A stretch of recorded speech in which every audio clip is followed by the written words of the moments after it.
If you will, turn to Esther chapter 2. Esther chapter 2, we'll get us started this morning.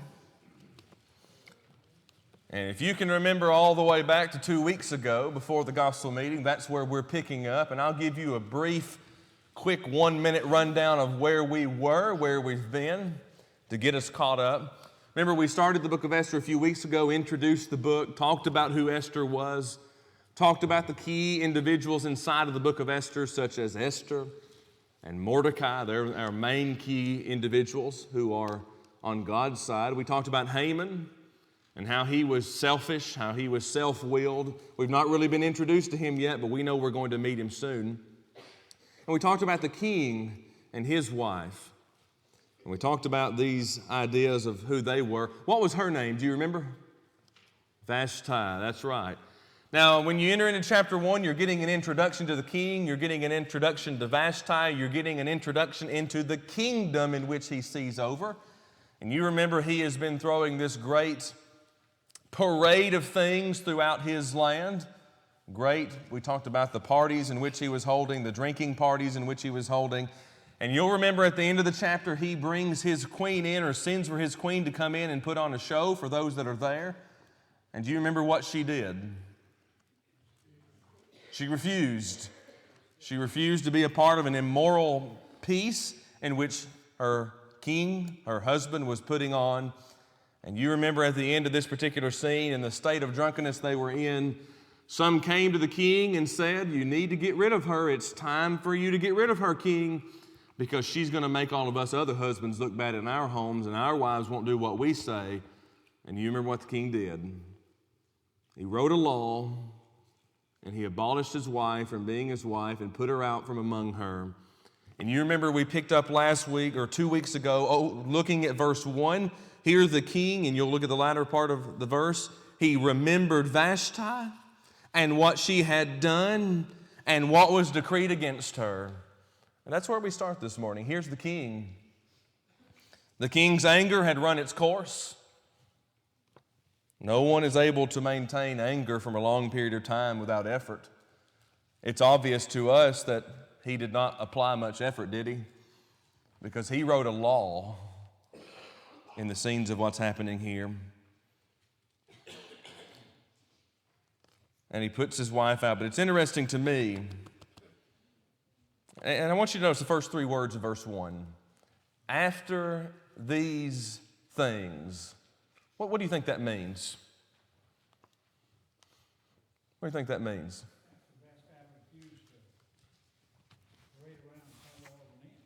I think it has to do with that, but I think it goes a little bit bigger than that.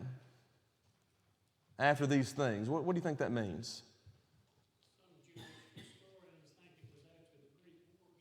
Some believe that. Some believe that.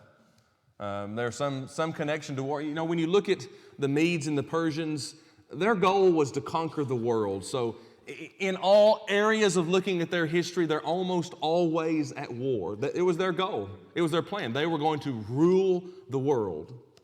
I think it could be that, but I think there's something else happening. What else could it be? What else could it be?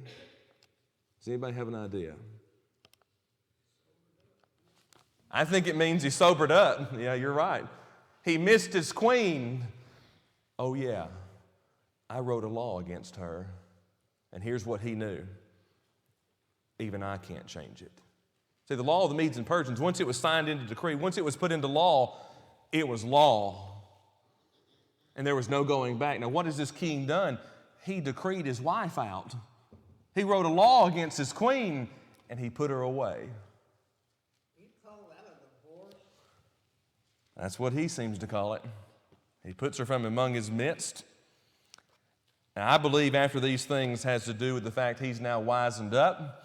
His anger has left him. The drunkenness has left him. Those bad and terrible advisors have left him. And where is he? He's alone. He has no queen.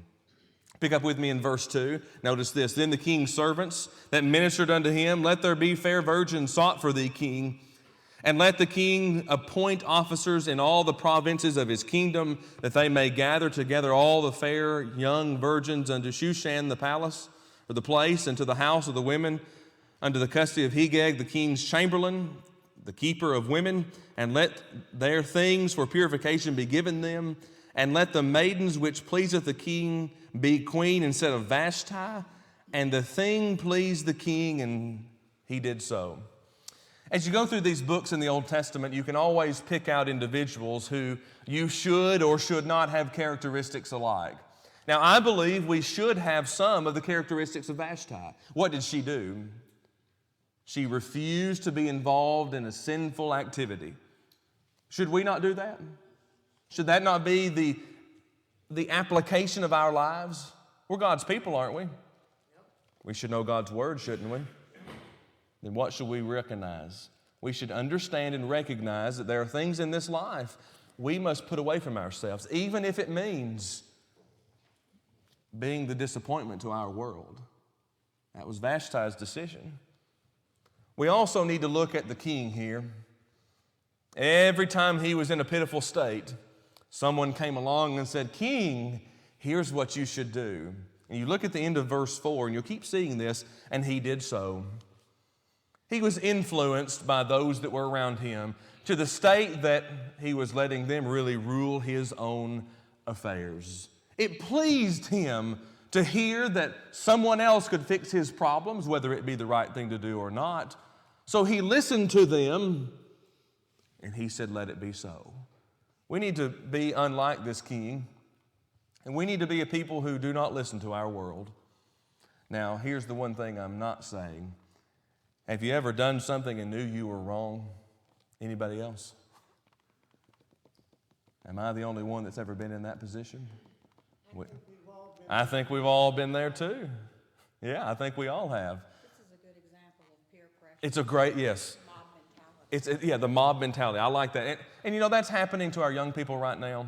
We might recognize this, but as a country, we don't recognize this. Don't want to get into a rant about our students in school, but what's happening to our students in school? What happened to them this past week? Monday. Was it Monday? What was the National Walkout Day? Was that Monday? Wednesday. That's right. That's why I had a long discussion about it in ladies' Bible class. That makes sense now. Our children are being taught to do whatever the majority says. That's right. Do what the majority says. Be popular. Abandon the rules. Do what you want to do. Isn't that what's happening here? Someone comes in and says, "King, why don't you do what makes you happy?" Verse 1 tells us he recognized he was queenless. He was queenless. Someone comes in, "Why don't you round up all the beautiful virgins of the land and bring them to the place and see which one truly pleases you, King?" Then he said at the end of it, "Let that be right." Isn't that the illustration of that? Remember in the end of chapter 1, the king? If you go back in, he was upset that she would not parade before him and before those that were in the room. And you remember what someone else said? "Why don't you put her away?" Twice now. All it took was somebody just whispering in his ear, or maybe just saying it aloud in the room. And he did it. And he followed it. And I believe we're teaching our younger generations to do that. I hope I'm wrong. I'm afraid I'm not. But we also need to recognize this. We've asked the question just a moment ago, are we the only people who've ever done something wrong? And the answer is no. We do need to be a people who, when need correction, should listen. I don't want you to hear that Jonathan said this morning, we should never listen to what anyone ever tells us to do. No. You ever done something wrong and knew you were wrong and just needed somebody to confirm that to you? Yeah. Here, he only really needed somebody to confirm it to him, but he listened to what everybody else was saying, and it doesn't seem that there was anyone there telling him this is not right. So here's the king. He's going to bring all these people into this place. Now, it's interesting. You go down to verse 5. We're going to meet another individual. Who are we going to meet in verse 5? Mordecai. What do we know about Mordecai real quick? Is he a character that we should emulate, or is he someone we should be like the king and say we don't want to be like that? Who is he? He's an example. I believe that both Esther and Mordecai are people who are exemplified in Romans 15:4. Does anybody know what Romans 15:4 says? Whatsoever things were written aforetime were written for our learning, that we through patience and comfort of Scripture might have hope. What does that mean? Those that lived before us, those things written in the long ago in the Old Testament, they're our examples. Wouldn't that be Mordecai? He stood up for what was right. Now let me ask you this question, since we've already went down this path with students in our day. Did Mordecai use violence to get his message across? Did Mordecai use protest to get his message across? Did Mordecai break the law to get his message across? No. What did Mordecai do? What did Mordecai do? What was the one thing that Mordecai did that stands out in his life? There's one thing. What is it?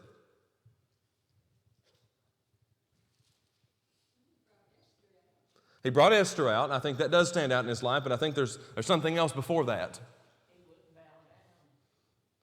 He only bowed down to God. He only worshiped God. He only followed God. Now, that does not mean he did not follow the laws of the land. Don't make me sound like he's some vigilante only obeying God. Don't get that impression. He obeyed the law of the land, but he obeyed God. And that was the rule of his life. And it made him, it survived him through his life, and thus we're introduced to him now. And we're introduced. Yes.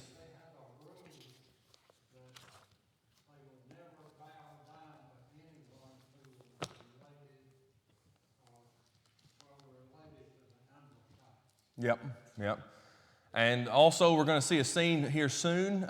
Remember Haman, we've talked about him already. We've not met him yet. It's not going to be long. What did Haman want Mordecai to do? It has to do with power, but what did Haman want Mordecai to do? Bow down and worship him. Don't miss this. The Medes and the Persians were very religious. They were very spiritual. They just weren't of God. Yes.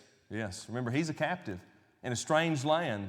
And what's he doing? He's still obeying the one true God. He's living in a society, and I think I can say this fairly and justly, that we can't understand.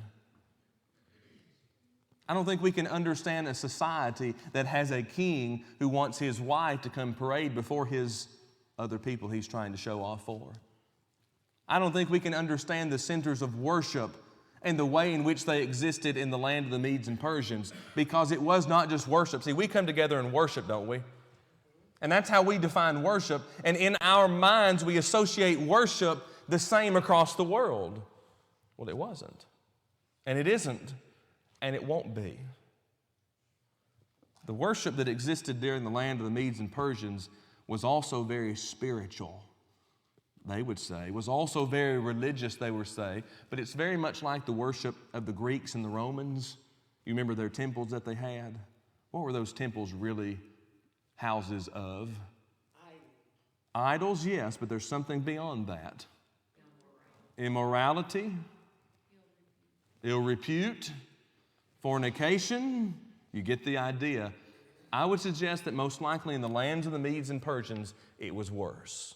Very sensual society and very open society. So keep that in your mind. Here's someone who's following God, and he's in a land that we really can't understand. But we make the best application we can. So here he is. We find out who he is. He's doing what he's supposed to do. You look at verse 6. This is interesting. Who had been carried away from Jerusalem with the captivity which had been carried away. And you'll see the king's names, and you'll see all the indications of Nebuchadnezzar, the king of Babylon, had carried away. Why do we need to know that he was carried away into this land? Why do we need to know that he's an import? I think it helps us understand who he is. I think it helps us understand, especially in the day and age we're looking at. He came from Jerusalem. What was in the center of Jerusalem? What was synonymous with Jerusalem? The people of who?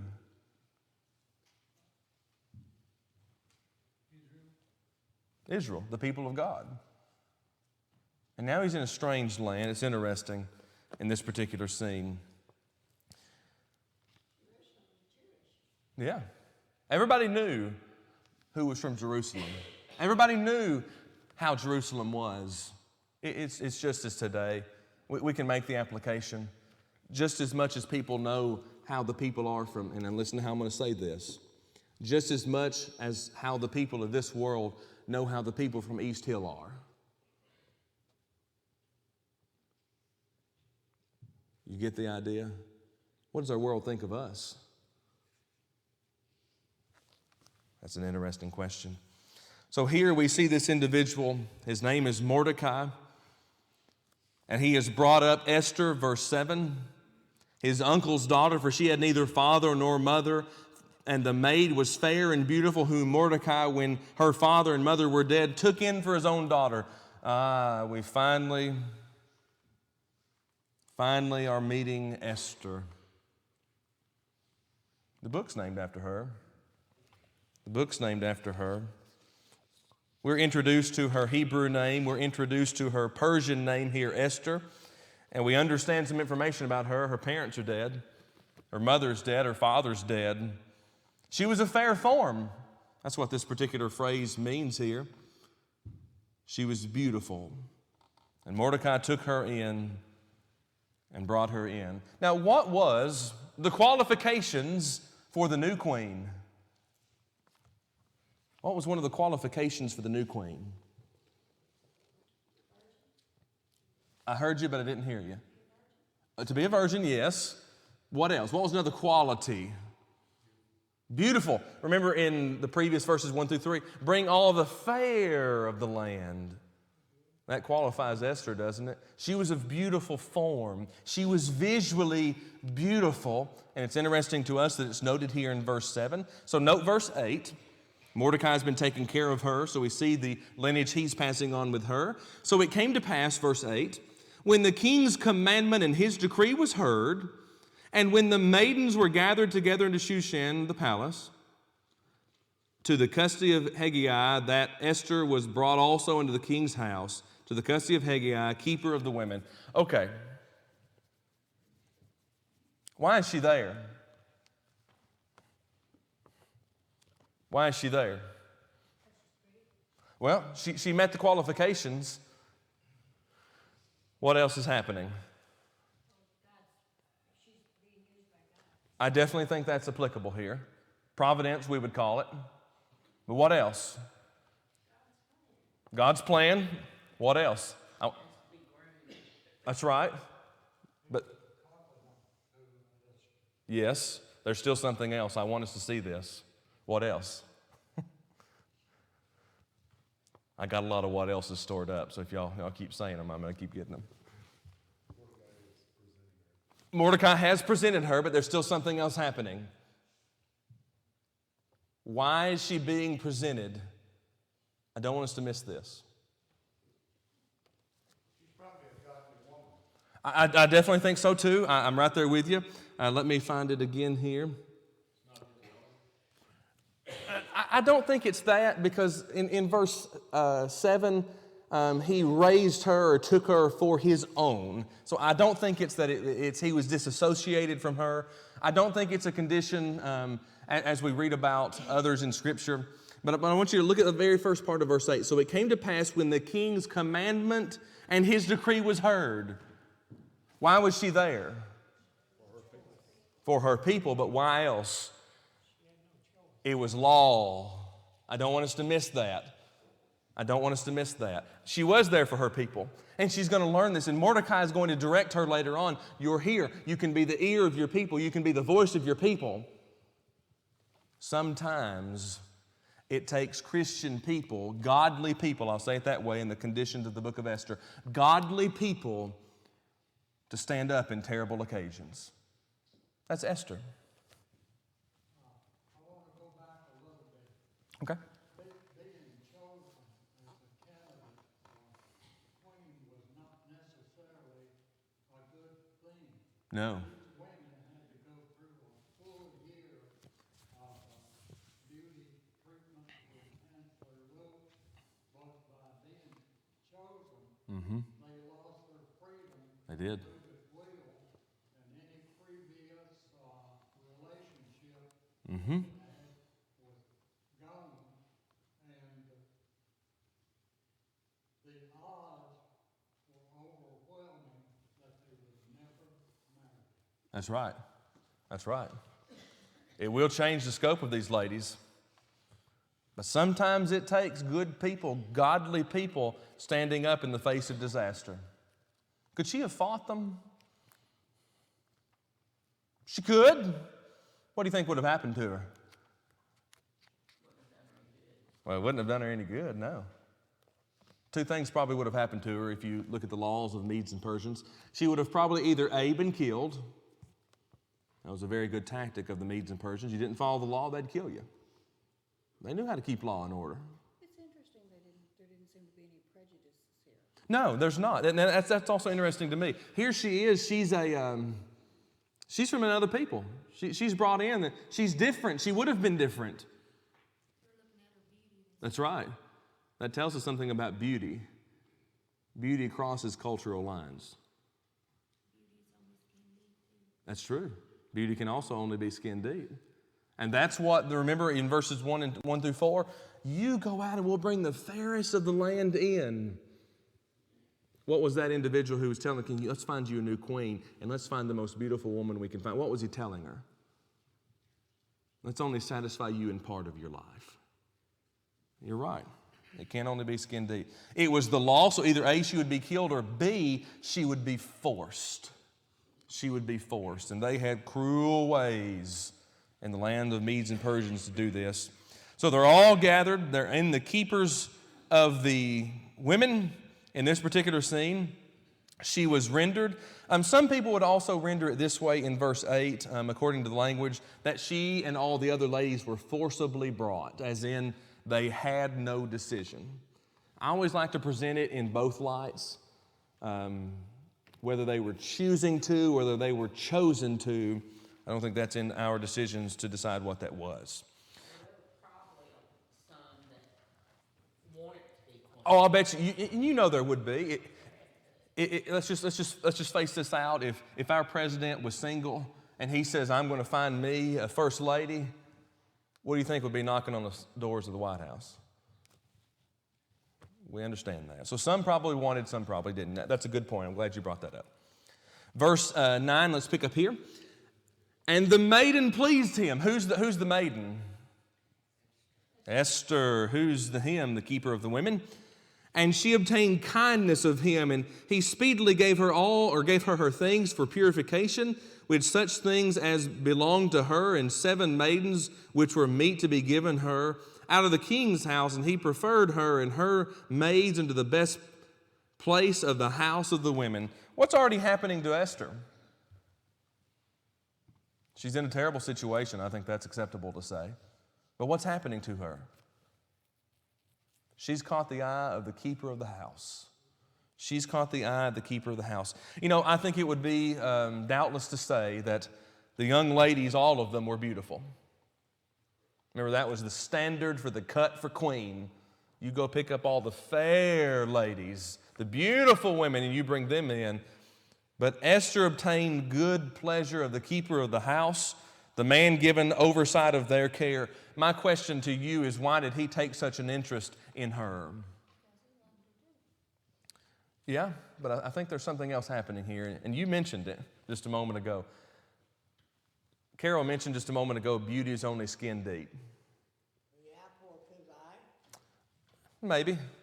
Maybe he just looked at her and thought, she's the most beautiful of them all. This will be the one the king will pick, and I will focus on her. Maybe that's what it was. But I want you to think about something else.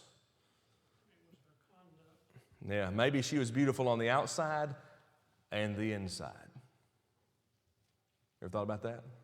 But did she have the knowledge to want to be the queen and uphold the petitions go all that time. She may have not. The way she takes over. She may have not wanted to be the queen. I can't answer that question, but I do know this. The standard of your life will show forth in the toughest of times. If you're a God-fearing person, in the toughest of times, it will show. If you are not, what will show? The world. That's right. And in that scenes, we've got to keep that in our minds. I believe this is a special implication of providence here. There was no reason for Esther, just on her conduct or her beauty alone, to get the eye of this man. Of all those brought in, why her? I would suggest that this is one of the indications of God in the book of Esther. Where do we find the name of God in the book of Esther? Just the word, G-O-D. It's not there, is it? I think we find it right here in verse 8 and 9. God working in the midst of these people. So here she is, and notice what happens here in verse 9. I want us to see this. All the things that she needed for her purification, for her beautification is another way to render that word. All the things that she needed, he got it to her faster. Those that were going to help her in this process, the 7 ladies, he brought them from the king's house. Makes you wonder, did anybody else get 7 maidens from the king's house? Probably not. I can't guarantee that, but probably not. You think everybody else got their beautification products faster? Probably not. Probably not. Now, I want us to see something else in verse 9. These 7 ladies, in which are described in the things that belonged to her, the 7 maidens, would have also been involved with all the other candidates. How big is this kingdom? How big is this? How large of a kingdom is it that this man has enough individuals for every candidate to have 7? That's right. At the time, probably the largest kingdom or groupings of people that existed. Well into advanced. Now, oh yeah. That's right. And just think about this. How long did it take him to get that message out? He had to send heralds throughout the land, and that's why I told us to notice this earlier. When the king's commandment, this is verse 8, commandment and his decree was heard, he had to have people go through the land, all these provinces, and make this declaration, and then they had to bring these people in to the place, to the palace in which they were going to be. How large was that place? You just think about it. If we're going to take 120 provinces and we're only going to take one, that's still 120 ladies. I think it would have been much larger than that. I think it would have been much larger than that.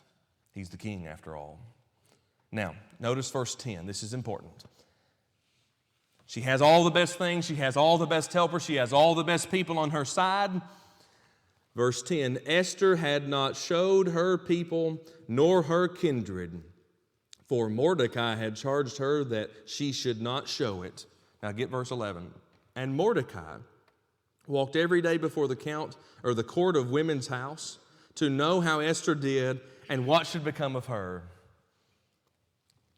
Who's Mordecai?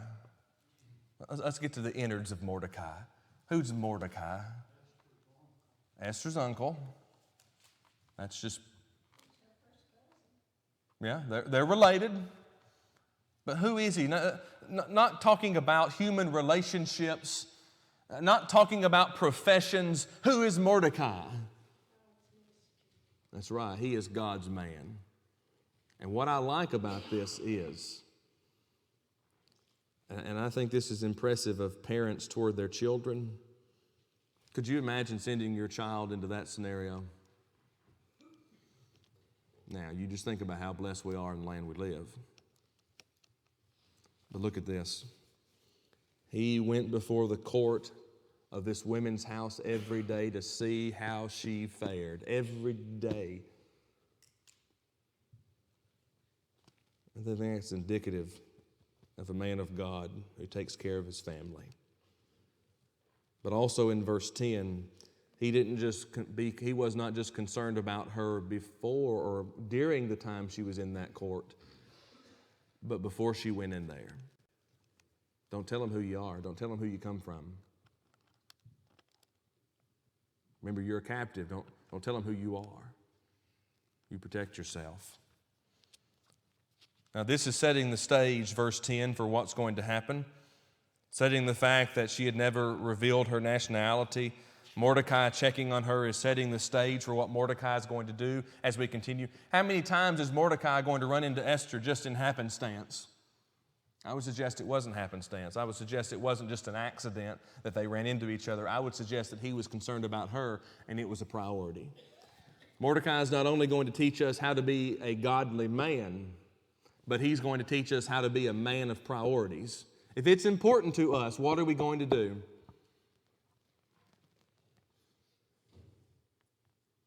Jack, if woodworking is important to you, what are you going to do? If woodworking is important to you, what are you going to do? He's going to do woodworking. He's going to learn everything he can about woodworking.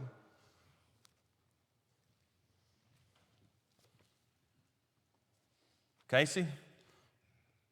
Now don't take offense the way I'm going to ask this. If cardboard boxes are important to you, he works at Valley Packaging.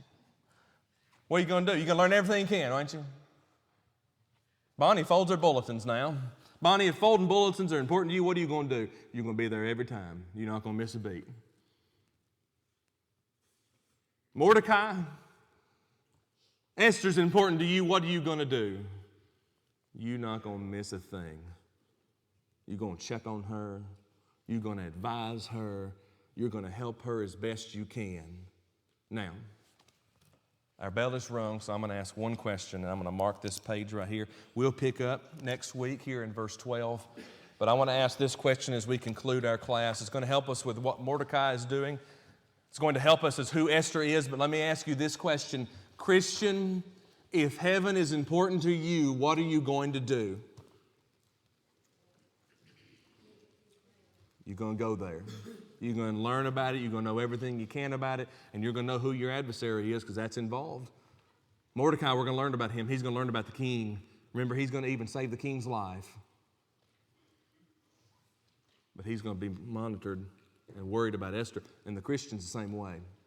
Heaven's our home. Heaven's our goal. Let's focus on it. Thank you so much for being involved in class and participating. And we'll pick this back up next week right here at verse 12.